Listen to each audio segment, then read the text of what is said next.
Hai, makasih udah klik dan follow akun ini. Hari ini kita akan membahas tentang berbagai jenis pengujian lemak. Seperti yang kita udah ketahui, lemak merupakan komponen penting dalam banyak produk, terutama makanan. Oleh karena itu, pengujian lemak sangat penting untuk memastikan kualitas dan kandungan lemak yang sesuai. Secara garis besar, metode analisis kadar lemak dibagi menjadi dua, yaitu cara kering dan cara basah.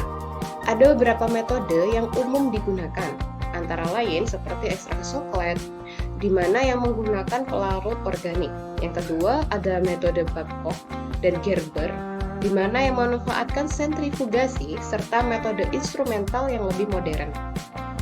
Selain itu juga ada uji kualitatif lemak yang lebih sederhana, seperti uji emulsi serta ada uji lemak pada makanan dengan kertas buram. Di samping bisa dilihat ada gambar beberapa jenis makanan yang mengandung lemak. Seperti contohnya ada buah alpukat, ada juga cookies ataupun daging-dagingan dari hewan. Yang kedua, di sini salah satu metode pengujian lemak yang banyak digunakan adalah ekstraksi coklat, yang dimana dia menggunakan pelarut organik seperti heksan, ether, atau petroleum ether. Metode ini sangat efektif untuk mengekstrak lemak dari sampel. Lalu, apa saja manfaat dari pengujian lemak ini? Di sini yang pertama, pengujian ini bisa membantu kita untuk menentukan kandungan lemak dalam berbagai produk, mulai dari makanan hingga pakan ternak serta bahan baku industri. Di mana yang kedua, pengujian ini penting untuk mengontrol kualitas produk dan memastikan kesesuaian dengan standar nutrisi yang berlaku.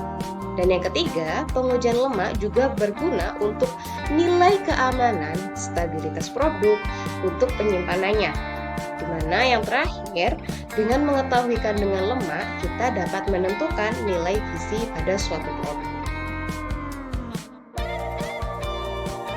Nah, sekarang kita fokus pada ekstraksi coklat, di mana metode ini merupakan metode ekstraksi lemak yang efisien dan akurat, di mana prosesnya melibatkan mulai dari pemanasan pelarut, kondensasi, dan perfluorasi untuk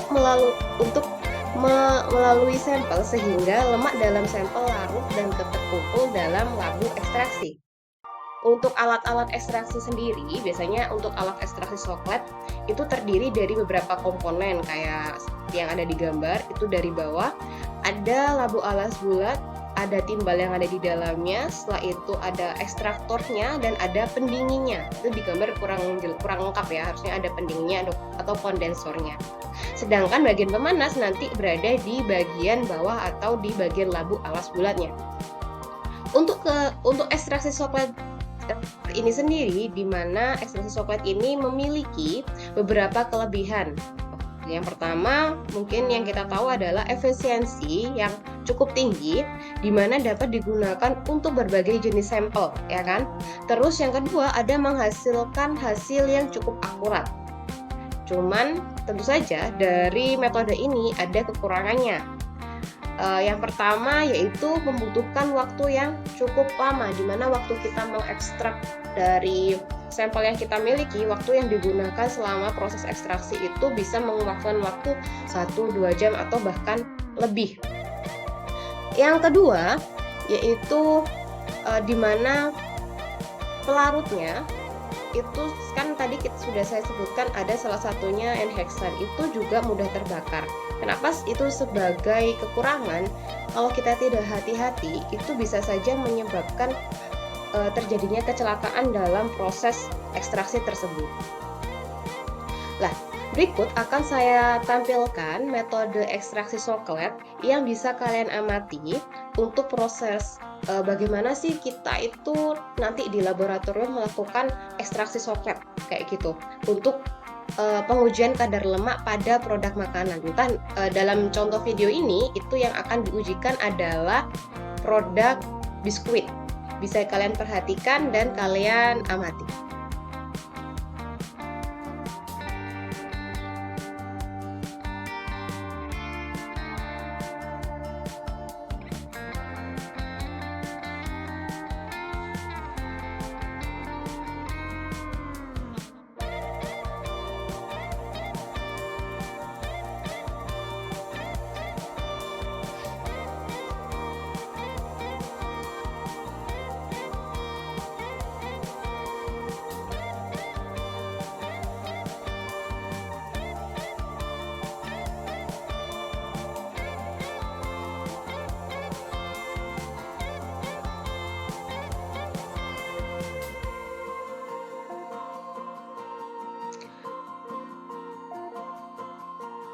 Di sini sampel yang digunakan adalah biskuit, nanti biskuitnya bisa kalian timbang 2-5 gram.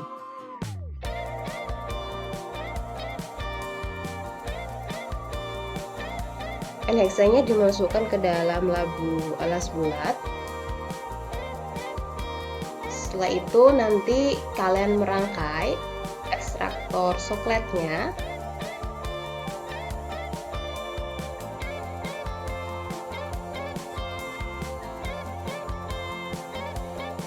Nah, metode ekstraksi ini untuk biskuit sendiri membutuhkan waktu 3-4 jam, di mana harusnya bisa lebih dari 10 siklus.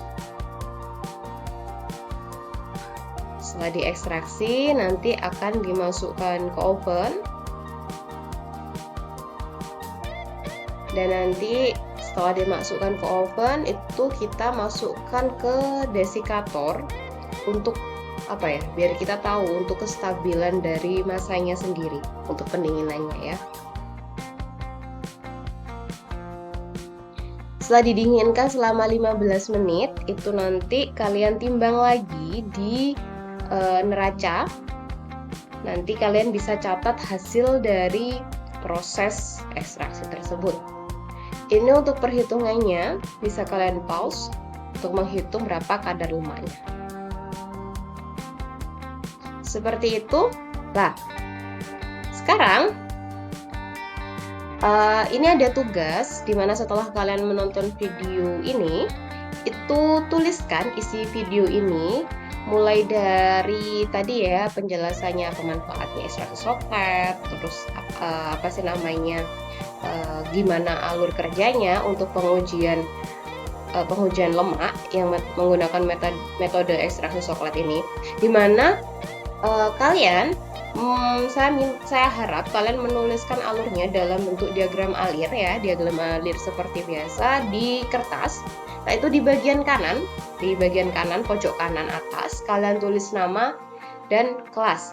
Dan di sini nanti saya berikan link untuk penguploadan tugas kalian. Dan jangan lupa ya follow akun YouTube saya, kasih like sama komen dan nama kalian ya. Asumsinya kalian nonton lah video saya, entah sedetik, 2 detik, kayaknya udah biar ada gitu ya jejak digital kalian, seperti itu ya. Oke, gitu aja cukup untuk pembelajaran hari ini. Terima kasih dan semoga ibadah puasanya lancar. Dah.